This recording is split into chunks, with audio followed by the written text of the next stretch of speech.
Welcome in, everybody. I know Ole Miss is literally playing right now, but we're going to talk Ole Miss baseball anyway. Looks like, knock on wood, now that I said this, they're in trouble. They're in trouble. I'm going to jinx it totally. But they're currently playing and seemingly taking care of business. Ole Miss with the rare two-game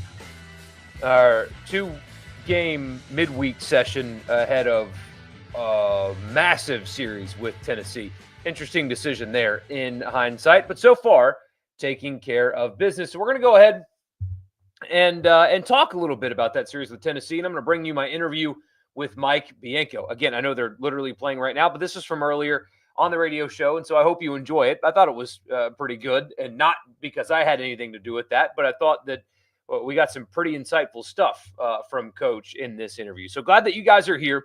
This is the Rebel Report. My name is Michael Borky. Always glad that you are here. Don't forget to subscribe wherever you get your podcasts. Just search Rebel Report, subscribe, and leave a rating and a review. And again, really appreciate you guys being here and like and comment and all that good stuff as well. This edition of the show is presented by Toyota of Brookhaven. Check them out. ToyotaofBrookhaven.com is the website. They're off exit 40 in Brookhaven. If you are looking for a car buying experience from people that are going to take care of you, that are going to treat you like a person instead of dollar signs, that's where you need to go. And I know not all of you are in Brookhaven, but it's worth the trip, especially if you check out their online inventory on their website, because you will get taken care of. Tell them I sent you, by the way. You'll get $1,000. Any in-stock new Toyota, $1,000 off immediately before anything else happens. They have a service department. Open Monday through Friday, all the way up to 7 p.m. and as early as 7 in the morning. And it's one of the best, highest rated service departments in the state. Any maker model, doesn't have to be a Toyota, but they will take care of you at Toyota of Brookhaven. They will deliver. I promise you they will. So I am really excited, frankly, to watch this series with Tennessee. I'm really looking forward to it. I think it's a massive opportunity for them to, quote-unquote, prove it. That's the phrase I'm going to use on the show tomorrow, and that is what I think is kind of the overarching narrative when it comes to this series. Is there are, and maybe it's not fair at this point. I think it's partially unfair and then partially fair. Fence straddling, not what you should do in this business, but that's kind of what I'm doing here. I was even talking to a friend today about, I'm just not sure how good they are, is what he said. And I kind of agree with that sentiment. Now, it feels a little ridiculous because they're 8-4 in the SEC. They're 1 out away from beating Arkansas, who's excellent at this point. Their non-conference resume is really good. They're finding different ways to win. Different players are stepping up at different times. It was the pitching last week with a couple of clutch at-bats. It was the bats that came through against Florida, and so on and so forth. But the people that are questioning this team's ceiling, I think, are fair. I don't yet know how good they are. I know they're good. All of you know that this is a good baseball team. But how good? Are they host-worthy? Are they national seed-worthy? Are they the type of team that can get to Omaha? I don't think that we have learned that answer yet. This weekend is going to be that litmus test, I believe, for that. Not only because of who it is, and I know, again, Arkansas is great, and they were 1 out away from taking the series against them, but this Ole Miss pitching staff is coming off of the best weekend they've had this year. Can they replicate that? Can they keep runs off the board and allow their offense to settle in? Can this offense continue its high-level play against what I think is the best pitching staff that they've seen so far this year? So how good are they? What is their ceiling? Are they just good, or are they good to great, or are they elite? We'll find out this weekend. And then, of course, there's the other stuff. And I am extremely curious to see how the team handles the little extra. And what should help them, or at least I think what's going to help them, is that there's a lot of new bodies, right? Like the entire outfield didn't play with Andrew Fischer or Liam Doyle. I'm sure they've been made aware of who those two are, and if they care about their teammates, I'm sure they had some level of reaction or emotion to it, right? probably don't like those guys now, hearing what they did to Ole Miss. So maybe that helps some. In fact, it could help a lot. I don't know. So there, maybe that's part of it. But this is a team that has shown mental toughness. They have shown that they have grit, which is what we talked about after the Kentucky series. They're finding ways to win. It's not always pretty, but they're figuring it out. Different guys are stepping up at different times. Mentally, the mental makeup of this team appears to be pretty solid. When faced with adversity, they've overcome it. I mean, they get dominated in the second game of the season, turn around and beat up on Clemson. They lose the Hunter Elliott game. They lose game one of this past series. They bounce back, and Maddox pitches great, and they find a way to win that series despite not playing their best. So far, it's been a mentally tough team. This is a different challenge, again, both with opponent, but also the emotions of it. How do they handle Liam Doyle being on the mound and the extra juice that the environment's going to have in this game? How does this team handle that?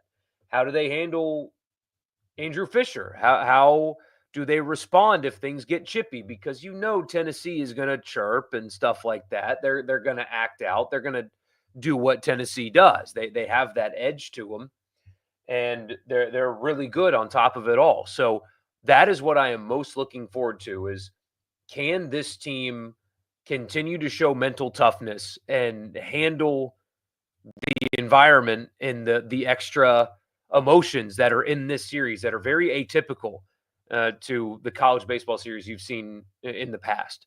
Of course, from an actual baseball perspective, really looking forward to seeing if Hunter Elliott can put a full game together. I was going to say a complete game, but I don't mean pitch 9 innings.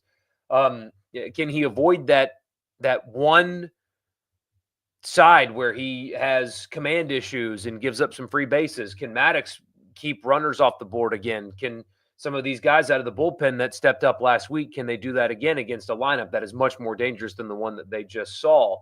Those are the big questions that are going to get answered. But this is a rare, very emotional baseball series. I'm excited to see how this team is going to handle that. We'll see. Podcast is brought to you in part by Advantage Business Systems. Check them out online at absms.com. Advantage Business Systems has you covered if you're a Mississippi business.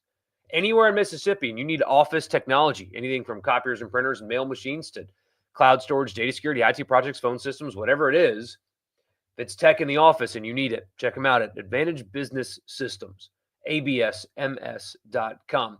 Podcast is also brought to you by Priority One Bank. They make you their priority.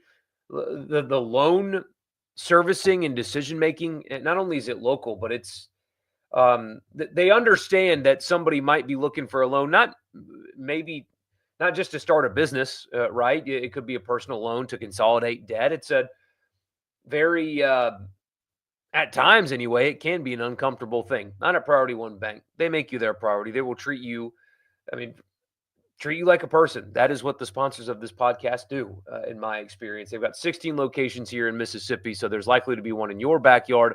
Great online banking platform. Check them out at Priority One Bank. So I promised you my interview with Mike Bianco. I know they're playing right now, but I thought this was good. So here's my one-on-one from the radio show with Ole Miss head baseball coach Mike Bianco. After you hear from Coach, I'll read your comments and I'll get you out of here a little earlier on this Tuesday night. But here he is, Coach Mike Bianco. What was the thing that you learned about your team this weekend that you may not have known previously? Oh, wow. You guys always have these trick questions. I don't know. I loved how we, handled the craziness, and it really happened last week playing a doubleheader, on Friday against Florida. Maybe that prepared us a little bit, but to get there early on Wednesday night, get rained out on Thursday, play 18 innings on Friday, and then come back, and we were supposed to play at 11, and the rain just wouldn't go away, and finally there was a window, and it happens in baseball, and you got to be able to start, stop, and keep your focus and don't get caught up in all the things that really don't matter, and go out there and play. And I don't think it was our best weekend as far as execution and that. But we pitched it well. We played good enough defense and got enough hits to win. How do you keep a group of college baseball players occupied while not draining their energy but keeping them focused when your start times are moving 3 times for one game? Technology is amazing. And so, we send them texts into rooms and say, hey, we're going to leave at this time, we're going to leave at that time. Really credit our ops guys that, we ate breakfast at, 7:30 on that Saturday morning, but, we were supposed to leave at 8:50 and didn't leave until 12:50. And so in the meantime, they fed 50 people with smoothies and wraps from a restaurant there in Lexington. So, a lot of people that have their hands in it that you guys don't necessarily see. But, the players handle it well, and again, the goal was to not let, things that can distract you that you have no control over distract you. That this is something that, they've lived with their whole lives, about being able to have a rain delay and rain out. I'm just glad that we handle it well and play pretty good baseball. Yeah, speaking of handling it well, I happened to catch your radio interview in between Game 1 and Game 2 of the doubleheader, and just coming off of that opening game loss, and you were asked about Riley Maddox, and I was kind of taken by your answer. You seemed extremely confident. I think I'm paraphrasing. You said, he's going to be fine. We just got to make sure we play good defense behind him. And he delivered for you, but what made you in that moment so confident in his ability to kind of overcome a couple of bad starts and, really shut Kentucky down the way he did? Because I'm not a fan. I'm a coach, and I know him better than most people and most people that watch us. He's been with us for 4 years, and I get it. It can be frustrating when somebody doesn't have success or doesn't execute, and I get that, and I think that's what makes the differences between, and not that I know it all or make all the right decisions. That's not what I'm trying to say. What I'm trying to say is, we try to take the emotional part away from it, and if we didn't think Riley Maddox was going to, be good enough to win the game, or if we didn't think that Judd Utermark, could give us good at bats, we wouldn't play those people, And so, at the end of the day, if we put them in the lineup, we expect and assume that they can get it done. That doesn't mean that they always will, but we wouldn't put them in the lineup if we didn't think they could succeed. Speaking of Utermark, is he the biggest second baseman you've ever seen? I don't know. We laugh that, he'll give Preston Overby a run for his money. He may be a tick taller than Preston, but, Preston was, maybe a little thicker, and he did pretty good for us in 2014. So he might be the biggest one in the country. Pound for pound, he's probably the fastest one. So for that size, he can really run.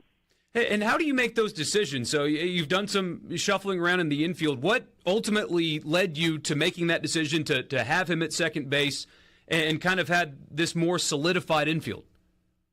Well, I think it's a few things, but to just really be candid, this fall we thought Judd would kind of be that Swiss Army knife where he would play some third, he would play some first, he would play some outfield.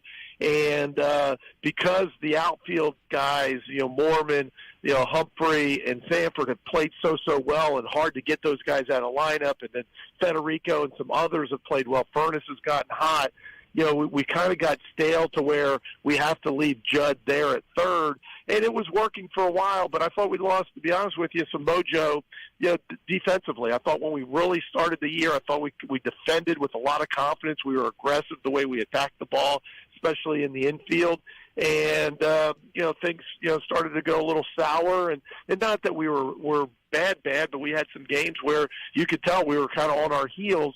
And one of the things we did all fall was Luke Hill played third base, on the other team. And he really wasn't getting any opportunities at third, so we figured we'd make that move, and doing so pushes Judd to second base. But again, the Swiss Army knife, metaphor that, he can really play anywhere. And so I think Luke's defended really well at third base, and it's kind of worked, at least for now. Yeah, and you mentioned Sanford earlier playing so well.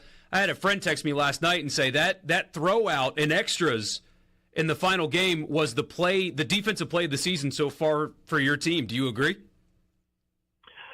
I don't know if it's the play. I mean, Mormon made several diving catches, and then I thought Humphrey threw a guy out earlier in that game, to I think keep it the game intact too. I think it was in the same game. So, yes, I'm gonna leave that up to you. You guys get to vote and decide the plays of the year and all of that. But nonetheless, it was a huge play. I agree with that.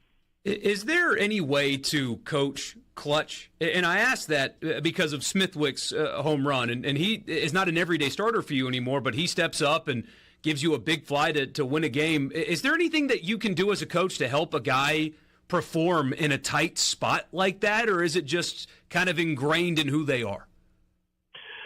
I believe, and I mean this sincerely, I believe that guys that are great teammates, guys that hold the team to a high higher than their own expectations of themselves and playing time. Everybody wants to play, everybody wants to pitch, but when you're a great teammate, when you get put in those situations, I think you're a little freer. I believe that, I truly believe the baseball gods make it a little simpler for you to succeed than people that are selfish or people that think of themselves before they think of their teammates. And you see it all the time in baseball. Guys that come off the bench to pinch hit, or a guy that comes out of the bullpen that might not be a regular guy.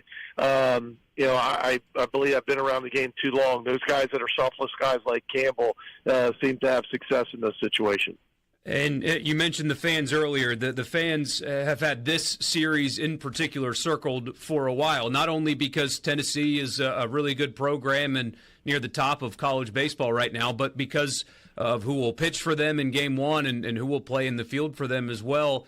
Is that something as a coach that you have to guard against your team getting caught up in? The emotions of the series with the little bit of extra juice, having a couple of former teammates on the opposite side of the field?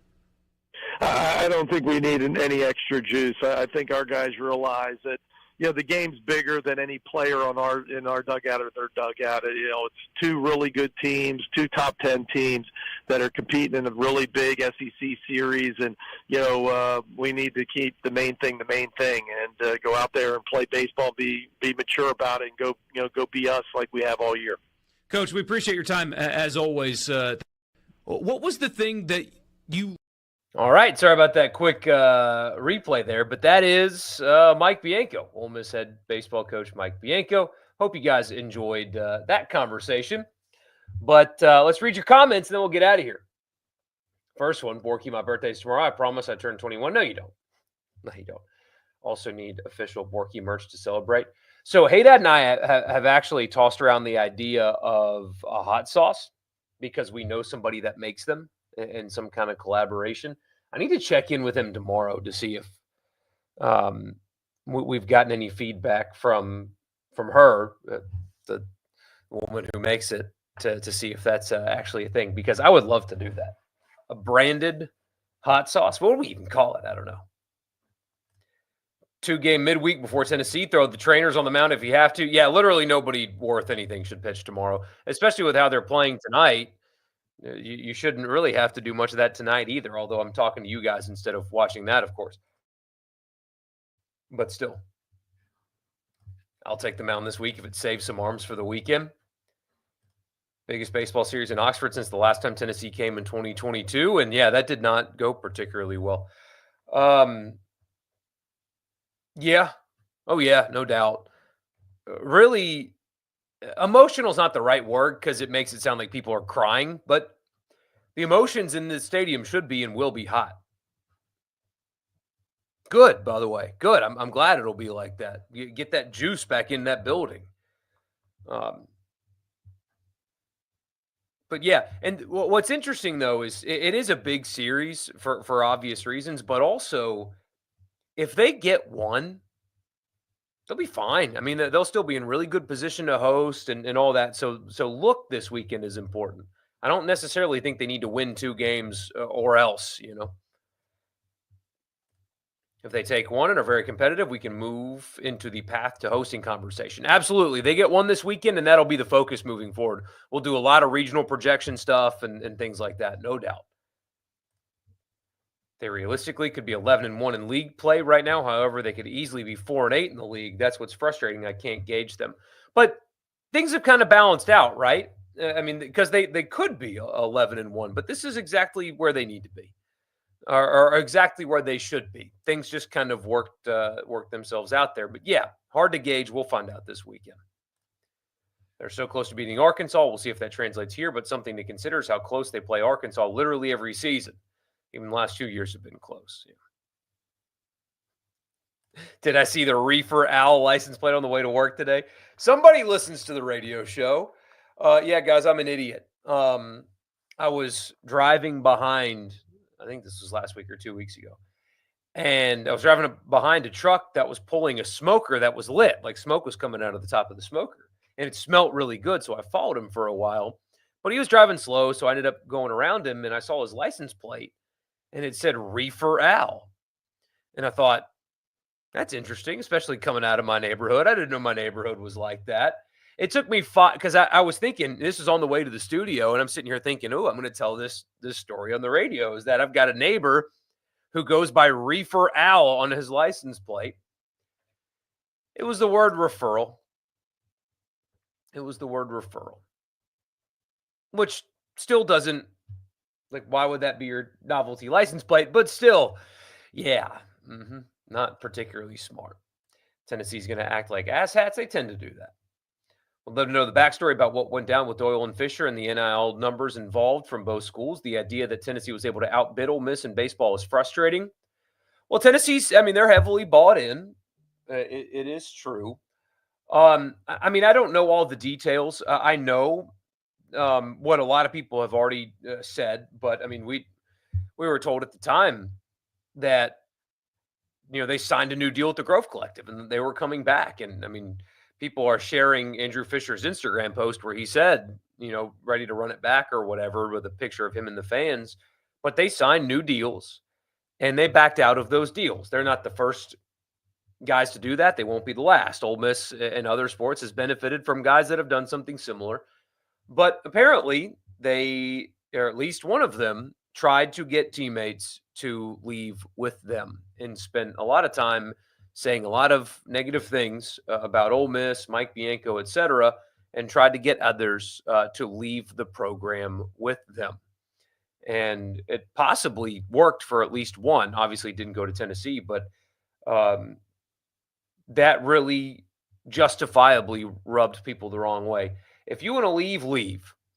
Look, guys, when you talk about the timing of that, and yeah, signing a new deal and leaving is not what you should do. You should stick to your word.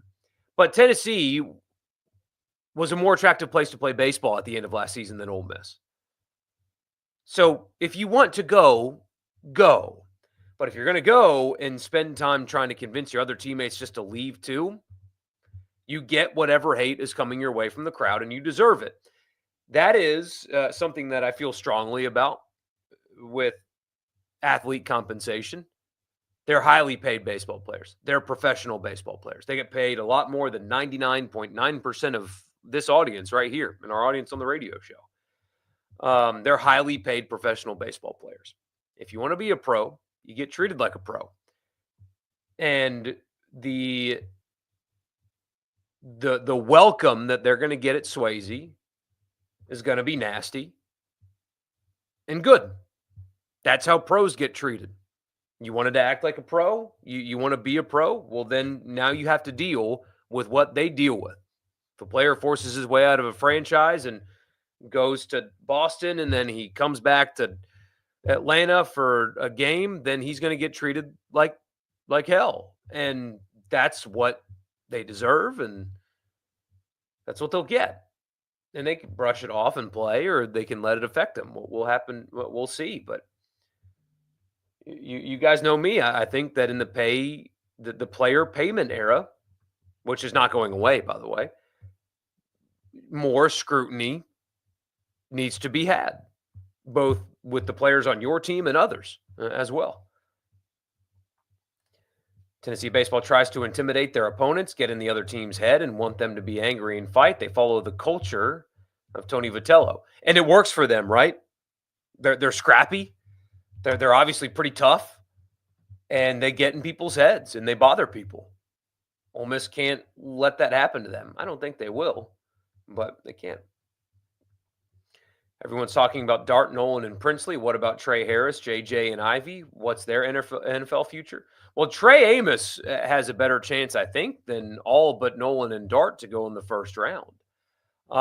Harris is possibly a second-round pick. The only questions about him are his injury proneness, if that's a way to put it. But there's a chance he's a second-rounder. JJ Pegues and Jared Ivey are going to be mid-round guys, and I think that if you look up in 10 years, and you should not at all be surprised if they're still on NFL rosters. They are just highly productive players that are not super talents, right? Jared Ivey's not a super talent, but Jared Ivey is, one, a great locker room guy, and that helps, but he can do everything. I mean, he's just a really solid, big, physical, but also athletic football player. And he'll go in the fourth round to somebody, and he'll be on a roster for the next decade, or more. Those two guys are really, really solid, and the NFL is built off of guys like them. Just because they're not first-round picks doesn't mean that they can't be extremely valuable football players in the NFL, and I think they both will be. I'm concerned about Harris's ability to stay healthy, personally. Saw Liam Doyle like the burner post on Twitter of how Elliott should throw at Fischer. Yeah. Social media is a cancer, isn't it? Just hate that ticket prices for Saturday are so high. Yeah, that's going to be a tough one. College baseball games usually, regular season games usually aren't that tough of a ticket, but Saturday's a different story. Probably going to be a high attended series. Wouldn't be surprised if, what's the weather going to be? Let's see. Oxford, little chilly, 65 with a low of 49 on Friday, high of 66 on Saturday, high of 78 on Sunday. Sunday's going to be beautiful. So a touch chilly, I suppose, but are you 66 and sunny? Are you kidding me? That's amazing. There's a chance that they approach a record, especially on Saturday. If they're able to find a way to win game one, then yeah. So let's see here. Oh, forgive me. I'm tired. Sorry about that. 4 o'clock start too on Saturday. So it might get a little chilly maybe. But no, that's going to be amazing. The weather's perfect. Could be possibly record crowds. As much as you dislike Vitello, he already has matched Bianco's accolades, 1 Natty, 2 College World Series, and 2 SEC Tournament Championships. Would love for Bianco to get this series over him. And yeah, the follow-up to that is no doubt Vitello's elite, maybe the best coach currently in college baseball. I think there's no doubt that he's the best coach in baseball. He is so hard to like, but he is so good at what he does. And his teams are so hard to like, but they are so good at what they do. You're glad they got Kentucky and they're chirping before Tennessee. Hopefully they don't fall for their head games. That is an underrated thing where they got some of that last week to kind of get them ready for more of that on their home field on Saturday. Hot sauce is good, but you make the merch. Also having annual golf sale for the Masters, 25% to 75% off this week. If you make merch, I need to talk to you. Send me an email, borky@supertalk.fm. Send me an email, please. No, I will be here. I will be here this weekend. Just need to go 3-2 this week. I agree, but 4-1 would be better. 4-1 would vault them. They're already close to the top 5, but man, a 4-1 week. Let's see. Let's look at D1 baseball poll and see where they could end up. And of course, depending on what everybody else does. But They would jump Tennessee. I think they would jump Clemson. They have a win over them, possibly LSU, again, depending on what else happens. But they should be around 3 if they go 4-1 this week. Did I figure out what I'm going to do about the tree? I need to take a picture of that and show you guys. It's not $600 worth of cutting down. I'm going to do it myself is what's going to happen.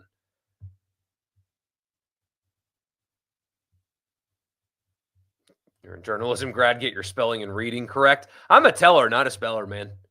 The Ole Miss Journalism School, I have not been asked to be involved in anything, which is interesting because, I mean, who knows? I'm going to end up getting fired tomorrow, but I think there's only one other person in my graduating class that actually still works in media. There might be 2. I know for sure of one besides me, and that's it.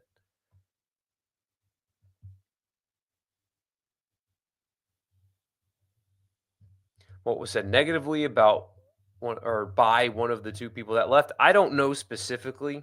I just the rumor is, and it seems pretty ironclad, that there was just an attempt to get more players to leave after they did. Yeah. Doyle's last pitch in an Ole Miss uniform definitely was a memorable one. Yeah, no kidding. Dart to 26 to the Rams would be a dream for him. Yeah, saw that mock draft from Mel Kiper today, and what a dramatic shift from his previous one. I don't understand Kiper's mock overall compared to others that I've seen, but yes, I agree with you. If Dart goes 26 to the Rams, that is the dream location.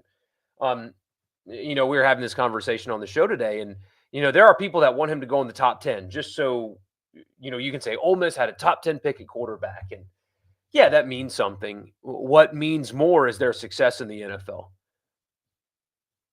When people talk about Eli Manning, what do they talk about? They don't talk about his draft pick status. I mean, I guess that's part of it, but what do they talk about? 2 Super Bowls. That's what they talk about. What do they talk about with Brady? His draft position's a footnote in his story, right? It doesn't matter where they get drafted. It matters how successful they are once they get there. And so if you can have the best of both worlds, a first-round pick that goes to a situation like that, where he's not thrust into the starting role right away. He can learn behind a future Hall of Famer and play in that organization under that coach. It's a dream scenario for him. What did I think about Florida Houston? Knew that was coming. Florida was the best team in college basketball. But what impressed me, though, was how they were able to play Houston's game. They, I think anyway, just out Houston last night. They were able to have success in the quote unquote ugly. It's funny how they're ranked 6th, but they just keep winning. Yeah, absolutely. It's the only thing that matters anyway.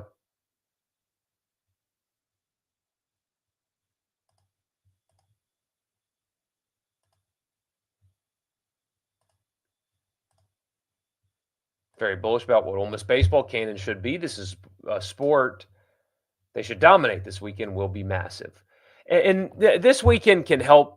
Not that anybody really left. Ole Miss's baseball fan base is large and dedicated, but a successful weekend will really get everybody back on board, right? There's still a little bit of skepticism, but everybody will get back on board. Speaking of Ole Miss journalism, congrats to Marshall Ramsey. T-Dub Game says. Also, what's your thoughts on the NCAA settlement stuff and the proposed bill? That bill will never pass. It is one of the dumbest things I've ever seen. It's so stupid that I can't believe somebody took our money, our taxpayer dollars, to write something so ridiculous that'll never get passed. But that's why when I have spent years, both on the radio show and on here, talking about Greg Sankey in particular, begging Congress for help, well, that's the kind of garbage that you get from Congress. That's what their help is. So stop begging them for help, because that's the kind of crap you're going to get. So that's not going to pass. The House settlement it's interesting. There are elements to it that won't hold up. The judge, I think, frankly, has asked some really good questions about why does it apply to 10 years? Like you have an 8-year-old right now that's going to get impacted by this. Players didn't have a say. Those kind of questions are fair. It does sound like she's going to approve it, though. But what's going to happen? It's going to happen. I don't care that the House settlement says that the NCAA can't get sued. The second the clearinghouse tries to deny an NIL deal for a player because this third-party entity that the players did not agree to be enforced by, the second that third-party entity, where the players did not agree to have them police them in the same way that the NFL Players Union does, denies an NIL deal because it's not fair market value, they're going to get sued and they're going to lose, and we're going to be right back here. The House settlement only kicks the can down the road a little bit. This is not going to change everything. I know that there's been a national college football show that the House settlement's going to bring. No, it won't. No, it won't. You're not paying attention. This will not end litigation. That part of it will continue. What the House settlement's going to do is going to expedite the breakaway, is what it's going to do, because it's going to continue to get challenged and they're going to continue to lose because they are not going to get an antitrust exemption from Congress. They're not going to get a good bill from Congress, and they're going to get sued into oblivion until they allow the players to have a seat at the table when deciding what their compensation can and cannot be. Until that day comes, they're going to get sued and they're going to keep losing. I don't understand why people don't understand that. But anyway. Predicted 12 and 18 before the season. Now I'm teetering between 16 and 14 and 17 and 13 right now. This weekend will tell us a lot. Yeah, let's revisit that prediction after this weekend. How the hell do both basketball teams make the Sweet 16, but final rankings have them both outside of 16? To be honest with you, the AP poll is so incredibly irrelevant, I wouldn't even think twice about it. I know it's stupid that Iowa State's in front of Ole Miss. We saw them play on the floor. We saw them play each other very recently. One team was a lot better than the other. Whatever. The AP poll is just totally irrelevant. Just completely and totally irrelevant. So wouldn't even worry about it at all. Thursday, Haydad and I are on the road. I will be out of town and won't be getting back until late. I'm going to try to bring you something on Thursday. We will not be live, though. It's just I'll be 3 hours away on Thursday, so I won't be getting in until after 9 o'clock. Later, possibly, depending on if I can. We're at a convention, and things are. Might need to stick around and talk to people at, that kind of stuff. I'm going to try to bring you something for sure. It's just going to be recorded and not live, but we'll be back live Sunday after the Masters. So after the series and after the Masters on Sunday, we'll be live again. But you will get something Thursday. I just don't know quite yet what that's going to look like. But in the meantime, thank you guys for tuning in. I will see you on Thursday for sure. And then definitely live on Sunday. See you guys then.